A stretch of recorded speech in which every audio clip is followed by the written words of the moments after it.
Part 2 of what I learned from my 3-month hiatus from social media. Hi, I'm Nike, not like the shoe, more like the goddess. And I want to talk about some things that I explored during this time because there were some themes that were really overwhelming. Hypervisibility and just what comes with posting on social media as consistently as I was, but not really being seen. And I think it was really hard for me, especially once I got deeper into my hiatus and people were reaching out, be it through DMs and then through text for like people who are more involved in my actual life. And it was hard for me to kind of cope with that. I had already decided that I wasn't really going to be very connected socially. And so it was weird kind of navigating people reaching out because I didn't really want to get into the things that I was experiencing at the time. I kind of just wanted to process it on my own without having to divulge all that information to people, be it my friends or even people who support me online, as much as I appreciate it. But I also was considering the fact that I had been going through things for a while. It was really getting to a point where it was overwhelming me. And I started looking back at the content that I was posting to see was it there? Could people tell? Because I feel like I'm very transparent. Although I don't really share too much because my life is very private. I try to keep my boundaries between social media while still being and showing up as myself every day. But I know there were signs. And so I was looking at videos that I posted on my Instagram story and my TikTok. And I remember posting some videos on my story where I was talking about how this time of the year is usually really hard for me, et cetera, et cetera. I said how I was so stressed. I even said I was breaking out from it. Whenever I get bumps on my forehead, it's because of stress. And so I posted on my story, but it was crickets. And it's not like I'm expecting it. It's just when you think about that display of my expressions and then disappearing and how people only reached out once I disappeared. But when I was visibly, clearly saying I was stressed, I was going through it, no one was like, hey, are you okay? I know you said blah, blah, blah, blah. Again, not a cry for help. It's just a noticeable difference. And there was a video specifically on TikTok that I thought was really profound after the fact. I remember stating in the video how I didn't want attention, unnecessary attention. But in the video, I think I'll just insert it here. Put the mini twists in my hair because I just wasn't feeling all the attention my natural hair when it's out generally gives me. It's really just a conversation starter and I just don't feel like having a conversation. I'm tired. I'm just so removed from when you just don't want attention. And normally I kind of invite that in, but sometimes I'm just please guys, focus on something else. It's even worse when I try to dilute how much of my personality shows up in my appearance, and it still has an effect on people. When I say I dilute my personality and my appearance, I don't really see it as a dimming my light type of situation. It's more so the light is off within. I don't really have the energy to be the light for other people. So one of the points that I made was how I didn't really want attention, unnecessary attention. And so I changed my hair to kind of fit that because naturally my personality shows up in my appearance. So I'm used to having very vibrant, creative, and expressive hairstyles. But I wanted to kind of take that attention away. And that's kind of big for me because I'm accustomed to getting attention. I'm used to it. And I don't think I'm an attention-seeking person. I think naturally I just get it because of who I am. When you have a light about you, you're always going to attract people because people love light. Unless they're super dark and twisted and they absolutely cannot stand you. But there's some people who are dark and just want the light. So they want to be around you because it'll make them shine. It'll bring out their light, whatever the case may be. When people see that in you, they learn to expect it from you. So even if they're down, even if they're whatever, they expect for you to be this bright, vibrant person. And I don't always want to be that. I don't want to explain it too much because I think in the video, I explained it really well because I was operating from that energy at the time. So my expressions were very fluid, but basically that's what I was saying. I think I had a comment from someone who said that they appreciated my vulnerability. And that was probably the most acknowledgement I got to the fact that I was being vulnerable at the time about how I was feeling.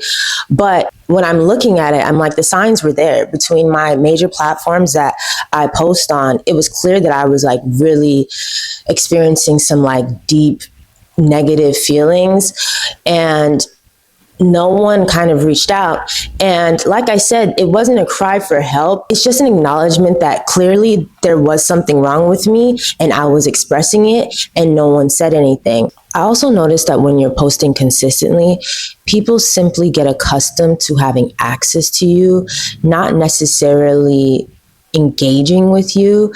Therefore, when you stop and basically disappear, that's what's triggering and that's what's bothersome, because you've become part of their routine. And when you actually are showing up and not really being yourself, basically lifeless, that's not bothersome. As long as I can see your face every day, that's all I need. And I think that was what was so hard for me, because I'm not a superficial person. And that was something else I was exploring during this hiatus, is just like how social media is very superficial. It's very passive. And one thing people know about me is I am not passive, not passive aggressive. I'm aggressive. I'm direct. I'm very intentional. And that's why a lot of people say I'm too much. Yeah, it's hard sometimes to be this person. It's hard to show up as myself every day. There are people struggling with their own self-worth, their confidence. Even me, I struggle. But for the most part, I know who the fuck I am. And I try to be that person every single goddamn day. And it's hard being like that in a room full of people who are questioning themselves. And then by them questioning themselves, they have some jealousy or envy towards you because you're being you unapologetically. And then when you're showing up as this person in a sea full of people who are very passive, there's a disconnect. And that's why social media has become harder for me, because social media intentionally should be about connection. And I have trouble connecting with people who go through life and social media passively, while I'm super intentional and I'm super direct and I feel things deeply. So it's just, I can't do this. I can't. I feel like social media has created this illusion of connection, when in all actuality, it's really become just this feeding ground for passive consumption and engagement. And I can't connect with that anymore. We as a society have become very passive. And I feel like social media has contributed a lot to that. Like, even if you're watching my video, you're probably watching it passively. You probably got it playing while you're cleaning up or doing whatever. I would hope that you're actually listening to the things that I say and seeing me for who I am in this expression. And that was something that I was exploring. How can I return to social media and make it more aligned with who I am and how I want to approach life? Because I want everything in my life to be aligned with who I am. I don't want any more disconnect. I know a lot of people talk about Instagram and how Instagram is dead and no one really engages anymore. And I understand that sentiment, because at times I would feel like that was true. But for the most part, I always felt like I had a lot of people, be it from my Instagram stories, that always engage with me. And those people know who they are. We always be kikiing in the DMs. But my Instagram stories were always my main source of engagement. And I mean like actual engagement, like talking to people, not just, oh, I'm getting a lot of views, oh, I'm getting a lot of clicks. I don't mean those metrics. I mean real engagement. That's when people will like talk to me, because I'm always talking on my Instagram stories. It doesn't matter. Like, I've been doing that for years before I even approached social media intentionally. So that's why I've always cared about Instagram and I've always liked it. And I think people felt that way about TikTok. And so TikTok was like a platform where they can just show up authentically as themselves in their bonnet and just be yapping and whatever. And I'm like, I've always done that, but I've always felt more comfortable doing it on Instagram stories, just because it's going to disappear in 24 hours. And I don't like to be attached to my thoughts for longer than that. So even just doing this YouTube video is kind of hard, because I had to feel really sure about the things that I was going to express, because they were going to live on a platform, and I don't. Y'all don't be allowing people to grow, and I don't appreciate that. I want to talk a little bit more about the disconnection socially, because there were a lot of people who were checking on me. And just to put it out there, I appreciate anyone who checked on me, because I know you didn't need to. and it showed that you genuinely cared to some extent. And I appreciate that. I do, from the bottom of my heart. And I understand that it could have been bothersome that I didn't reach back out to a lot of you, but during that time, it was really hard to care about other people's feelings because I was so blatantly ignorant to like my own existence. So I quite literally didn't have the room to care.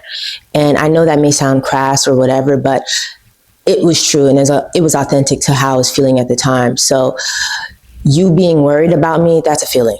And bitch, I don't got it. I don't got the room for that. I don't got the room. So I tried my best to communicate to people who really needed to know that I was okay. Like, I know my best friend, she reached out, I think sometime after her birthday, and she wanted to like check in with me and call me or whatever.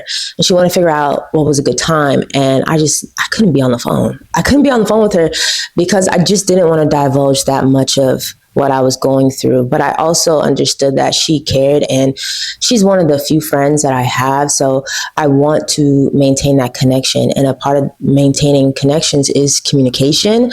And although I was limiting communication at the time, I felt like she deserved some semblance of like what I was going through and why I was going about it the way I was. So I just told her like, hey, I appreciate you so much for checking in, and you know, you're my best friend, so I feel like I should tell you, but you know, life is really lifing right now, and I'm not really in a space to talk, but once I am, I will reach out. And I felt like that was the most transparent I could be without having to explain so much of what I was experiencing at the time. And just so that she knows moving forward, like, you're probably not going to hear that much from me, but like, I'm alive. And that's all that was needed to be said. Because for the most part, like, I had my cousin. My cousin is really my person, and she has been for quite some time. Like, we grew up together. She's the Meredith to my Christina Yang. Like, I absolutely adore her. We talk like every day, and she's just one of those people that really allows me to express the full range of my emotions. And she doesn't condemn me for my expressions. She just listens, and she's just there, and she's very supportive while still offering up perspective. And I appreciate that so much, because for me and how intense I am, it could be hard to express everything to people because they kind of take it on, and it can be too much. I get that phrase a lot. I'm too much. And I've grown to accept it because I would rather be that than a basic bitch. But sometimes when people say it, it's condescending. And I feel like when I'm super positive, I'm never too much. But when it's negative, it's like you can't handle it. And if you can't handle it, then I don't need to be around you. And with my cousin, I've never felt that way. We've never had arguments. We've never, like, that's my dog. That's my dog for real. So yeah, I love that. And I love that she's family, because it was probably the best representation of what family can be. It's just people you can depend on. Like my mom, that's my girl. That's my girl. I love my mom. And my mom is why I really strive to be the best person I can be, because she's done so much for me. And I can't thank her enough. I want to be I'm not going to get into it. I'm going to get really sentimental. And I don't need to do that. But my mom, that lady is like the greatest lady of all time. I love her so much. But yeah, my mom, I spoke to her, my sister, my cousin, my family. And that's all I really needed at the time. But I worried about how this disconnection would be perceived during this hiatus, like how I just dropped off the face of the earth. And knowing that I am a person that struggles with maintaining connections, I know how people view those type of people. It's like, oh, we're adults, you should be able to communicate. I'm like, I can communicate to a certain extent, but after a while, it's like when I communicate fully, a lot of people don't get it, and I don't have the time for that. I don't have the patience for it. There are experiences that kind of relate to the approach that I was making, be it being Baker acted. I don't know if you guys know what like the Baker Act is. I think it was only valid in Florida, but it's like a similar sentiment with like 5150, whatever they call it. When you're committed to like a psychiatric unit because you're a danger to yourself or others, and you're under evaluation for like 48 to 72 hours, right? I'm not saying that's what happened during this time, but it has happened to me in the past, like years ago. So if you guys have ever had this happen to you, you know that they take away all your belongings when you get committed. You do not have access to your phone. You do have access to a phone that everyone can use on like your floor or whatever, but they take away access to your phone, and it's probably the most freeing experience you have in your life. At first, it can be very shaky. Like, I can't scroll on social media. I don't have access to the world. But trust me, when you're like mentally going through like that, that silence, the noise, it just stops.